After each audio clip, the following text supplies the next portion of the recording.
ici, c'est la science des écosystèmes. Donc c'est un ensemble d'êtres vivants, animaux, bactéries, plantes, dans un milieu physique. Donc ça va être la roche, ça va être l'atmosphère. Et chose primordiale, sinon c'est pas un écosystème, c'est qu'il y a des interactions entre les êtres vivants entre eux et entre les êtres vivants et leur milieu physique. Quand on a une forêt cathédrale qui fait 80 mètres au-dessus du sol, il n'y a personne qui vient arroser, il n'y a personne qui va mettre un engrais. Et dès qu'on a ratiboisé la forêt, notamment au Brésil, en Amazonie et tout ça, en 5 ans, le sol est mort. Alors qu'avant, il y avait des arbres de 100 mètres qui poussaient dessus. Il n'y a quasiment pas de sol. Le sol, il fait ça. Toute la biomasse, elle est au-dessus du sol dans ces zones-là. C'est pas du tout le cas chez nous. Chez nous, on a un sol qui peut être profond, même par endroits, de plus d'un mètre. Là-bas, il fait tellement chaud, tellement humide que la matière, le cycle de la matière va très très vite. Et tout se passe au-dessus du sol. Chez nous, on a un sol qui se génère, on a du froid en hiver, qui fait que la végétation ne peut pas continuer à faire son travail, donc il y a cette stratégie, disons, naturelle.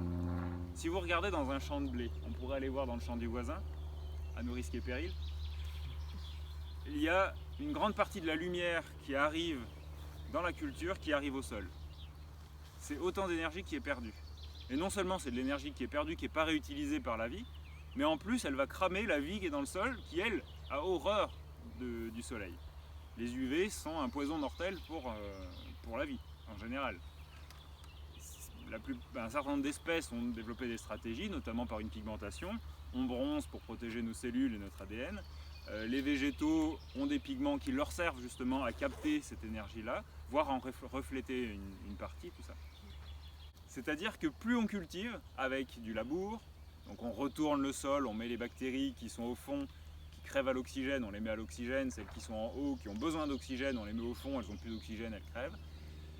En plus de ça, on va lisser le fond avec le passage du soc de la charrue, ce qui fait qu'on va rendre imperméable la zone, donc les racines ne vont plus pouvoir s'enfoncer, les vers de terre vont plus pouvoir remonter, etc., etc. On stérilise les sols de cette manière, de manière très efficace. La chimie a permis pendant 50 ans, disons, d'augmenter les rendements, et depuis quelques années, peut-être dizaines d'années dans certains endroits, certaines zones, les rendements n'augmentent plus. Ça fait déjà un certain temps. Quand on commence à s'intéresser à l'agriculture, donc à l'alimentation, on s'intéresse très vite à la question de l'eau, puis on s'intéresse au logement, aux matériaux de fabrication pour les habitats et tout ça, aux fibres textiles, donc on est toujours dans de l'agriculture, donc dans les vêtements, et finalement à tous les aspects de la vie. Donc il y a eu un glissement de agriculture permanente à culture de la permanence. La culture, c'est ce qui fait le ciment d'une communauté humaine. Ça va être la langue, ou les langues. Ça va être les us et coutumes. Ça va être l'alimentation. D'une région à l'autre, on ne mange pas la même chose. Ça va être les modes vestimentaires, ça va être plein de choses. Et donc, cette notion de culture de la permanence, c'est comment est-ce qu'on fait en sorte que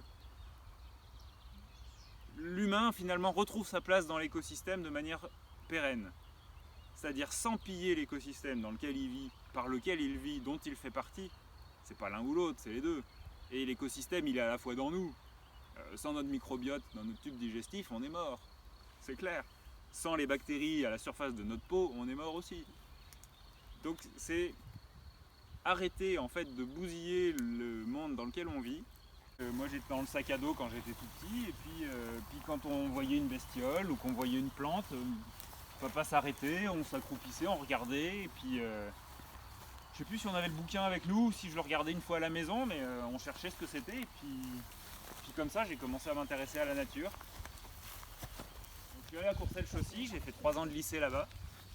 Ça s'est pas très bien passé, mais j'ai appris énormément de choses. J'ai fait le BTS gestion et protection de la nature, et après j'ai poursuivi en faisant un stage volontaire en Allemagne dans l'ornithologie. J'ai fait une maîtrise de sciences et techniques, aménagement et environnement, ce qui finalement me rend très très généraliste, si vous voulez avancer. Très généraliste justement sur toutes les questions d'aménagement du territoire, d'écologie. Imaginez que l'arbre c'est un tuyau d'arrosage. En bas, vous avez le robinet, au niveau des racines. Et en haut, vous avez la sortie. Les feuilles, c'est la sortie. Le robinet, c'est donc les racines. En hiver, il n'y a pas de feuilles, donc c'est comme si vous avez fait un nœud au bout du tuyau. Vous avez beau ouvrir à fond le robinet, l'eau elle ne sortira pas. Donc, comme la sève est le vecteur de toutes les substances fabriquées par la plante, les feuilles sont l'usine de la plante pour fabriquer des sucres. La base, c'est le glucose qui est fabriqué par la photosynthèse. Elle capte du CO2, de l'eau par les racines. Elle triture tout ça grâce à l'énergie du soleil et elle va fabriquer du glucose. Ensuite, elle va prendre ce glucose, elle va l'accoler à un autre glucose, à un autre, ainsi de suite. Elle va faire de l'amidon. Elle va les agencer d'une autre manière, elle va faire de la cellulose. La cellulose, c'est ce qui fait la feuille. Le papier, c'est de la cellulose. Ensuite, elle va les imbriquer, ou ailleurs dans la plante, elle va les imbriquer d'une autre manière, elle va fabriquer de la lignine, du bois. Et elle va encore les agencer d'autres manières, les polymériser, utiliser d'autres substances qu'elle va greffer dessus pour fabriquer de la chlorophylle, qui lui sert justement à faire la photosynthèse, pour faire des phénols, pour faire des terpènes, pour faire des alcools, des aldéhydes, et j'en passe et des meilleurs. Toutes ces substances vont servir à la croissance de la plante, certes, mais aussi à sa défense. Quand la sève ne circule pas, les molécules ne peuvent pas circuler. Si vous taillez en hiver, la plaie ne peut pas se refermer. Autre chose, c'est qu'une plante est incapable de cicatriser. Cicatriser, ça veut dire enlever le tissu mort et en refaire un nouveau. La plante, elle garde son tissu mort. Un arbre, sa structure, c'est un tissu mort. Tout le bois du milieu du tronc, c'est mort. Il n'y a plus rien qui circule dedans. La partie vivante, elle est de quelques millimètres, juste en dessous de l'écorce. C'est-à-dire que l'arbre, en fait, il construit sa structure sur ses propres déchets. La permaculture, elle a un outil de base qu'on appelle le design. Le design, c'est à la fois un plan en masse, sur lequel on va placer les différents éléments les uns par rapport aux autres. Donc les éléments, ça va être les planches de culture, ça va être une mare, ça va être les treilles pour les haricots, ça va être des arbres, ça va être le poulailler si on en met un, ça va être les zones d'élevage, les zones de prairies, tout ça. On va les placer les uns par rapport aux autres pour qu'ils s'apportent des bénéfices réciproques. On va les placer par rapport à la praticité, pour éviter les déplacements, pour tout ça. La permaculture, c'est ça, c'est à la fois le bon sens paysan, auquel on ajoute les connaissances scientifiques modernes, notamment et principalement en écologie. Donc sciences des écosystèmes et sciences des interactions au sein des systèmes. J'ai récupéré plein de branchages parce que donc, la communauté bétanique est juste là. Ils organisent une ou deux fois par an un gros chantier d'entretien de leur terrain et ils font de l'élagage beaucoup. Vous faites 2 tas de branchages parallèles. Éventuellement vous mettez quelques piquets et les oiseaux vont se poser dedans, vont venir chier dedans et vont se mettre des graines, quoi. Donc là elle va pousser. Ce qui pousse le mieux, ce qu'on voit là-bas même qui dépasse, c'est du sureau que j'ai jeté, que j'ai semé à la volée. Donc si vous voulez faire une haie, je vous conseille vraiment ça, quoi. Vous mettez des tas de branchages, vous laissez les oiseaux faire une partie du job. En plus, comme le bois va se décomposer, ça va apporter un type d'humus proche de l'humus forestier. Et donc la haie, on parlait d'interaction, c'est vraiment un objet merveilleux, quoi. Un des principes en permaculture, c'est que chaque élément du système doit remplir plusieurs fonctions. Et chaque fonction doit être remplie par plusieurs éléments. On trouve dans la lisière forestière des espèces de la prairie, mettons voisine, des espèces de la forêt et des espèces propres à cette zone-là, qu'on ne trouve ni dans la forêt ni dans la prairie. Pareil pour une rive. C'est là aussi qu'il y a énormément de brassage de population. Il y a des espèces qui vont arriver dedans, de part et d'autre. Ça va permettre justement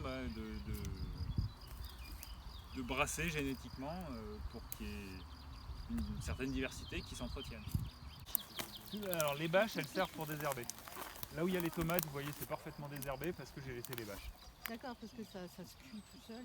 Alors l'idée, c'est pas trop de chauffer. Je crains de les avoir laissés un tout petit peu trop longtemps parce que du coup, ça pénalise vraiment les bactéries et les champignons du sol, qui sont la base de l'écosystème du sol. Le sol n'est pas un support, hein, j'insiste là-dessus. Le sol, c'est vraiment un écosystème à part entière. La permaculture, j'insiste là-dessus, n'est pas une technique, n'est pas une somme de techniques. C'est-à-dire que ce que je vais faire chez moi, ça va peut-être pas marcher chez vous. Ici, on est sur du sol argilo-calcaire, on est sur un plateau exposé au vent qui est très fort. Pas aujourd'hui, on a de la chance. En été, c'est hyper sec, c'est aride quasiment. Si vous êtes en fond de vallon, si vous êtes sur un coteau exposé au nord ou au sud, si vous êtes sur un sol sableux, si vous êtes sur un sol hyper argileux, si vous êtes sur un sol battant, les techniques qui marcheront chez moi ne marcheront pas chez vous. Là, j'ai l'opportunité de récupérer les tontes de gazon quand ils viennent faire les abords, parce que sinon ils doivent l'emmener à Metz Nord, payer pour mettre sur la plateforme de compostage. C'est une entreprise d'insertion qui fait ça. Je suis allé les voir, leur demander ce qu'ils en font. Ça les arrange et ça m'arrange. Donc génial, j'ai cette manne là qui arrive. Je peux récupérer ça, parfait, je paille avec ça. Là, il y avait un chantier d'élagage sur la route qui monte, là, juste à côté. Pareil, ils balançaient tout avec leur broyeur directement dans le talus. Je leur demande, vous en faites quoi? Ils disent, on doit être là. Ils avaient un camion plateau, ils en avaient déjà un peu jeté dedans. Donc le gars, il a juste tourné le bec de son broyeur. Puis il est venu me béner tout là-bas. J'ai un broyeur d'excellente qualité, là. En plus, il y a les feuilles, donc il n'y aura pas de fin d'azote. Enfin, c'est idéal. Mais j'ai cette manne-là. Si vous êtes à un autre endroit et qu'autour, il n'y a pas d'élagueur qui passe, il n'y a pas de... Faites avec ce que vous avez sur place. C'est le premier conseil. La base en permaculture, c'est partir de l'existant. Donc vous bêchez quand même? Je ne bêche pas. Ah oui, donc vous faites comment? Alors pour préparer le terrain, je bâche. Ouais. Avec de la bâche d'ensilage, ça c'est récupérable facilement. Et vous bâchez pendant... ça dépend de la saison. En début de saison, il faut laisser assez longtemps. Quand il commence à faire bien chaud, moins longtemps. Tu pailles là-dessus, tu vas voir les vivaces qui vont ressortir. Parce qu'en fait, là, il reste quand même une grande majorité, c'est de la vivace, quoi. Là, pour les tomates, ce que j'ai fait, c'est que j'ai pas greliné. J'ai une griffe, vous voyez, avec des dents torses. Donc j'ai juste fait des trous, tous les mètres. Et puis j'ai mis mon plant de tomates dedans, quoi. Et la terre était restée humide des dernières pluies, donc chouette. Là, j'ai commencé quand même à leur mettre un peu d'eau, j'en ai pas encore mis partout. Et puis à pailler avec le fameux broyat. Ça, c'est vraiment... Par les premiers auteurs, donc Mollison et Holmgren, elle repose sur 3 piliers éthiques. Je ne sais pas si certains les connaissent déjà. Le premier, c'est prendre soin de la terre, au sens très large, donc avec les espèces qui la composent. Prendre soin de l'humain, ça passe par soi et les autres. Et le troisième pilier éthique, c'est partager équitablement. De toute façon, les uns et les autres sont imbriqués. La base, c'est le sol. C'est un écotone, il est à l'interface de l'atmosphère et de la roche-mère. On trouve une myriade d'êtres vivants dans le sol. Plus un sol est vivant, plus il est résilient, plus il est capable d'encaisser les chocs. J'ai récupéré cette parcelle, c'était le même agriculteur qui l'a cultivée. Donc pour lui, c'est devenu une friche, donc il l'a mauvaise. J'ai laissé en jachère pendant 2 ans. Donc pendant 2 ans, j'avais semé un peu d'engrais vert, donc un mélange de céréales, de légumineuses, d'autres plantes. Et puis j'ai surtout laissé pousser ce qui poussait, quoi. C'est le meilleur engrais vert, c'est les plantes spontanées. Si vous achetez des semences du commerce, a fortiori conventionnelles, ou même chez un semencier qui vous les vend en bio, mais qui vend aussi du pas bio, la législation sur la labellisation bio des semences oblige de cultiver la plante 1 an, pas plus, pour pouvoir vendre la semence en bio. Ça veut dire que pendant 30 ans, vous pouvez sélectionner des plantes en conventionnel, donc avec force, chimie, irrigation, hors sol et tout ce que vous voulez, faire les graines avec, les cultiver pendant 1 an en bio, en sol, sans chimie et tout ça, et vendre les semences labellisées bio. Donc mon premier conseil, c'est vous prenez les semences exclusivement chez des semenciers qui vendent que du bio. Là, vous êtes sûr que ça aurait été sélectionné en bio. Autre chose, faites vos semences. Pour les tomates, c'est hyper facile. Faites vos semences et gardez en priorité les graines des fruits sains sur des plants qui ont chopé le mildiou. Plus une question de génome, d'informations engrammées dans les informations de la plante. C'est-à-dire qu'elle va garder l'information, je suis capable de faire des fruits sains même si le mildiou est passé par là. Et en quelques années, vous n'aurez plus de mildiou sur vos plantes. Plus il y a de feuilles sur une plante, plus elle fait de photosynthèse, plus elle capte de CO2 et plus elle va faire de matière. Donc plus il y a de feuilles sur vos plantes de tomates, plus la plante va être solide, plus elle va être capable de fabriquer de tiges et donc de fruits, plus le plant de tomate a de feuilles et plus il va être capable de mettre des sucres dans ses fruits. Et plus il va être capable aussi de fabriquer les substances de défense. Et j'aime particulièrement la haie, parce que c'est non seulement des arbres, mais en plus ça crée une continuité. J'ai bossé aussi à un moment, j'avais fait un stage au Parc naturel régional de Lorraine, sur les corridors écologiques. Justement recréer des continuités, des zones de, non seulement de transition, mais de déplacement des espèces. Recréer un maillage pour permettre justement de décloisonner ces zones de nature dont je parlais au début. L'eau, primordiale, prendre soin de l'eau, j'ai déjà dit, hein, la haie elle permet de prendre soin de l'eau, planter des arbres aussi, tout ça est connecté. Les argiles seraient fabriquées par les arbres, c'est-à-dire que les exudats racinaires des arbres vont dissoudre la roche-mère en des fragments minuscules qui vont devenir des silicates de fer et d'alumine qu'on appelle des argiles. Et les argiles sont à la base de ce qu'on appelle le complexe argilo-humique, l'agrégation de l'argile et de l'humus par le biais d'ions positifs, notamment du calcium.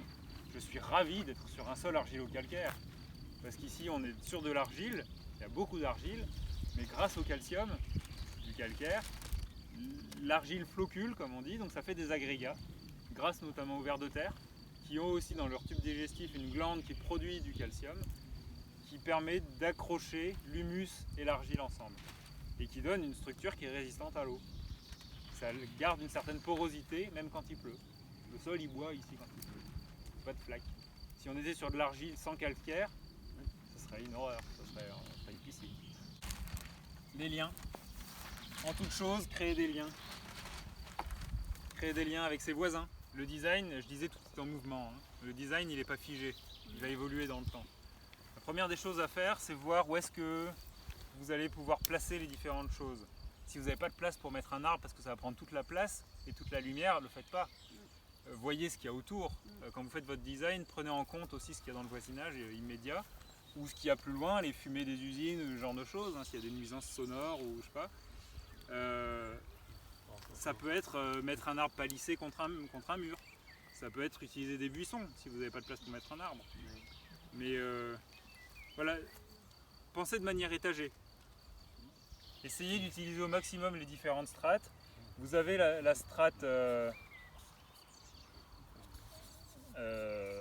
arborescente. Oui c'est ça, arborescente. Vous allez avoir une strate arbustive en dessous. À chaque fois avec des systèmes racinaires qui sont différents. Le sol est à peu près là. Vous allez avoir une strate de vivaces. On va faire une carotte. Une strate de vivaces herbacées, plus ou moins haute. Vous allez avoir des annuelles herbacées. Vous allez avoir des lianes. Je suis à combien? 2, 4, 5. J'en oublie. Qu'importe. Si, les couvre-sols. Déjà pensez en 3 dimensions. C'est-à-dire que vous n'avez pas une surface, vous avez un volume. Il est grand le volume. Hein. Ça remonte haut. Allez-y quoi. Faites-vous plaisir.